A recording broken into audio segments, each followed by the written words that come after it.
वक्रतुंड महाकाय सूर्यकोटी समप्रभं निर्विघ्नं कुरु मे देवं सर्वकार्येषु सर्वदा। ओम गम गणपते नमाय दंताय विघ्ने विनायकाय धीमहि तन्नो दंती प्रचोदयात। विघ्नहर्ता गणपती श्री गजानन महाराजा आज या ठिकाणी या स्थानातनं कट्टा नांदोस आज या गावची ग्रामदैवत गिरोबा तसंच इथली स्थानदैवत गवळदेव महाराजा या सर्व या स्थानामध्ये आज श्री स्वामी समर्थ श्रद्धास्थान कोटले श्री गणेश घाडीगावकर यांच्या घरमटीमधील गणपतीची मूर्ती आज या ठिकाणी प्रसिद्ध सुप्रसिद्ध चित्रकार समीर चांदेरकर सर यांनी साकारलेली आहे। तर आज ही मूर्ती सालाबादप्रमाणे आम्ही या स्थळात आपल्या कुठले गावामध्ये आज आम्ही घेऊन जात आहोत। त्यामुळे सर्व इथल्या इष्टदेवता इथली स्थानदेवता इथली ग्रामदेवता तशीच कुठल्या गावची ग्रामदेवता गांगेश्वर रवळनाथ महाराजा त्याचप्रमाणे श्री स्वामी समर्थ महाराजा या सर्व देवदेवत्यांनी या ठिकाणी राजी खुशी होऊन आज ही मूर्ती स्थानापन्न करण्यासाठी या जागेतून निघत आहे। तर जाते वेळी प्रवासामध्ये किंवा इतर कोणत्याही प्रकारच्या ह्याच्यात कुठल्याही प्रकारचं विघ्न न येता सदोष अगदी ती मूर्ती घरापर्यंत सुरक्षित जाऊन पुढे त्याची पूजा अर्चाने पुढे येणारे सगळे पूजा अर्चेचे दिवस अगदी अतिशय आनंदात उत्सव साजरा करून दरवर्षी अशाच प्रकारे चांगली कला जोपासना आज समीर चांदेरकर सर यांच्याकडनं करून घ्या। आज त्यांना रंगदेवता प्रसन्न करून द्या। त्याचप्रमाणे त्यांची ग्रहदेवता त्यांची ग्रामदेवता त्यांची पितृदेवता त्यांची इष्टदेवता त्यांची कुलदेवता त्यांची गुरुदेवता यांनी सगळ्यांनी त्यांच्यावर सुप्रसन्न आणि वरद हस्त ठेवून त्यांच्या हातातून चांगल्या प्रकारच्या कला घडून आज पुढे त्यांना चांगली प्रसिद्धी मिळवून द्या आणि त्यांच्या संपूर्ण कुटुंबाचं संरक्षण करून मुलाबाळांना विद्याभ्यासामध्ये यश द्या त्यांच्या व्यवसायामध्ये यश द्या बरकत द्या आणि पुढे आनंदी आनंद करून याच्या पुढे याच्याही पेक्षा चांगला तुमचा उत्सव आणि तुमच्या मूर्ती या ठिकाणी तुम्ही घडवून द्या महाराजा। बोला गणपती बाप्पा मोरया मंगलमूर्ती मोरया। नमस्कार। गणेश चतुर्थी अवघ्या 2 दिवसांवर येऊन ठेपली आहे आणि आपल्याला माहितीच आहे गणेश मूर्तीकारांचं काम देखील कुठेतरी अंतिम टप्प्यात या ठिकाणी येऊन ठेपलंय। सगळीकडे गणेश मूर्तीकारांच्या शाळांमध्ये कुठेतरी कामाची लगबग देखील सुरू आहे। आपण या ठिकाणी पाहू शकतो विविध आकारांच्या विविध रंगांच्या अगदी सुबक मूर्त्या या ठिकाणी साकारण्यात आलेल्या आहेत ज्या कोणाचंही मन अगदी आकर्षून घेऊ शकतात।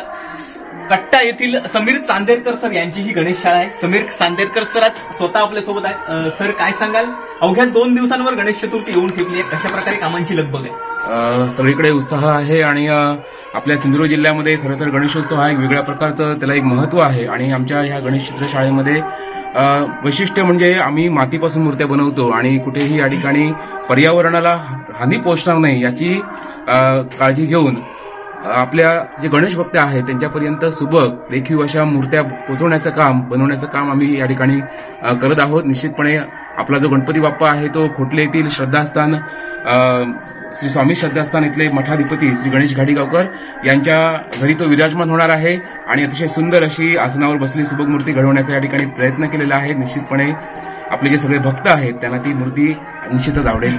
धन्यवाद। सर गेल्या किती वर्षांची परंपरा आपल्या गणेश शाळेला लागली? माझ्याकडे ते 2 ते 3 वर्ष मी इथे गणेश मूर्ती बनवतोय। मला मुळात वेगवेगळ्या प्रकारच्या कलाकृती साकारण्याची आवड आहे आणि गणपती बाप्पाचं रूप साकारायला कोणालाही आवडेल आणि म्हणूनच मी या ठिकाणी एक गणपती बाप्पाचं रूप साकारावं यासाठी ही गणेश चित्रशाळा सुरू केलेली आहे। जवळपास किती मूर्ती आपल्या शाळेमध्ये घडवल्या जातात? इथे 30 ते 35 मूर्त्या आम्ही या ठिकाणी बनवतो आणि काही देखावे पण आहेत वेगवेगळे जे पौराणिक कथांवर आधारित देखावे आहेत तेही या ठिकाणी साकारले जातात। धन्यवाद। तर हे होते समीर चांदेरकर सर सिंधुदुर्ग जिल्ह्यातले एक कलारत्न आहे। संपूर्ण महाराष्ट्रामध्ये सिंधुदुर्ग जिल्ह्यातले एक कलारत्न महाराष्ट्रात म्हणण्यापेक्षा अवघ्या देशामध्ये सिंधुदुर्ग जिल्ह्यातले एक कलारत्न म्हणून त्यांच्याकडे पाहिलं जातं। आपल्यासोबत गणेश घाडीगावकर सर देखील आहेत ज्यांच्या घरी आता याच गणेश शाळेमधून मूर्ती निघणार आहे त्यांच्या घरी विराजमान होण्यासाठी। सर काय सांगाल तुमच्याकडे नेमका गणेशोत्सव कसा साजरा केला जातो? गणेशोत्सव हा पारंपरिक पद्धतीने साजरा केला जातो आणि आम्ही गणेशोत्सवाला आम्ही सामाजिक प्रबोधन करणारे देखावे सादर करीत असतो। गणपतीची आगमनाची मिरवणूक आणि विसर्जनाची मिरवणूक ह्या दोन्ही मिरवणुका आमच्या अगदी पारंपरिक ढोल ताशा आणि मृदुंग टाळ आणि फुगडी नृत्य यानेच सादर केल्या जातात। आता पाश्चिमात्य जी वाद्य आली आहेत किंवा इतर जो काय कर्कश आवाजामध्ये ज्या काही गोष्टी घडतात ते कटाक्षाने आम्ही टाळत आहोत आणि अशा प्रकारचा आम्ही उत्सव अतिशय आनंदात साजरा करतो। सर बाप्पाच्या चरणी आजच्या दिवशी काय प्रार्थना करायची? बाप्पाच्या चरणी एवढीच प्रार्थना करेन की सर्वांच्या वतीने गेली 2 वर्ष आपण कोरोनाचं संकट भोगलेलं आहे आणि ते संकट निसर्गाने आपल्याला बरंच काही सांगून गेलेलं आहे. बरोबर. खरं म्हणजे गणपती बाप्पा हे जे दैवत आहे हे संपूर्ण कोकणवासियांचं आराध्य दैवत मानलं जातं. अतिशय उत्साहात घरोघरी गणपती साजरे होतात. आनंदाला भरती आलेली असते. बरोबर. या सर्व जरी गोष्टी घडत असल्या तरी कोकणच्या बाबतीत एक गोष्ट खेदाने मला सांगावी शकते, कारण ती प्रकर्षाने जाणवते. गावागावातून किंवा काही वाडीमधून जे काही आपसातले हेवे दावे असतात किंवा भांडणतंटे असतात किंवा काय असतात ती यावेळीच काही लोक उपस्थित करतात की हा माणूस आमच्यामध्ये बसत नाही, ह्या माणसाचे आमच्यावर विचार पटत नाही, ह्याच्या गणपतीची आरती बंद, त्याच्या गणपतीचं भजन बंद, ह्याच्याकडे जायचं नाही. तर याकडे आता नवीन पिढीने लक्ष देणं गरजेचं आहे. कारण खरा विघ्नहर्ता गणपती बाप्पा सर्वांचा देव आहे.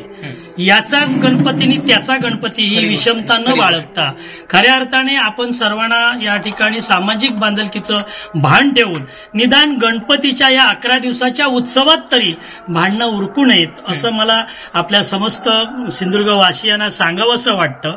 ज्या ठिकाणी या गोष्टी घडतात त्या कटाक्षाने टाळाव्या. आपले राग, आपले हेवेदावे अगदी मनामध्ये नम्रता ठेवून त्या गणेशाच्या चरणाकडे व्हाव्यात आणि या ठिकाणी सामंजस्यपणे राहून हा गणेशोत्सव आरती भजनं सामुदायिकरित्या फार मोठ्या जल्लोषाने साजरा करावा हेच यावेळी मला सांगावंसं वाटतं. धन्यवाद सर.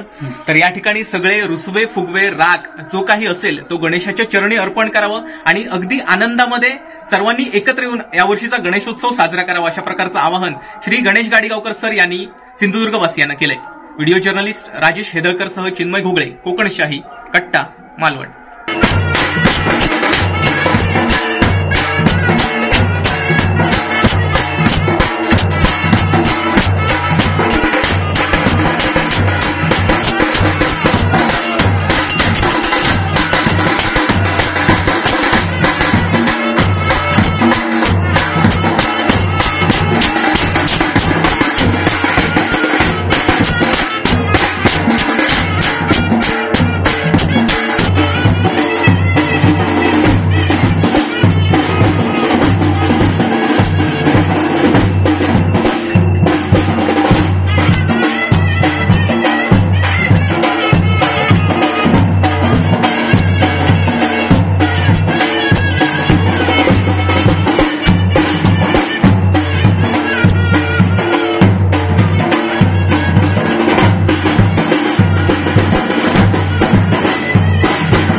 असे नवनवीन व्हिडिओ पाहण्यासाठी कोकणशाहीचं यूट्यूब चॅनल सबस्क्राईब करा व बेल बटन प्रेस करा. तसेच फेसबुक पेज लाईक करा आणि इंस्टाग्राम पेज व ट्विटर पेजला फॉलो करायला विसरू नका.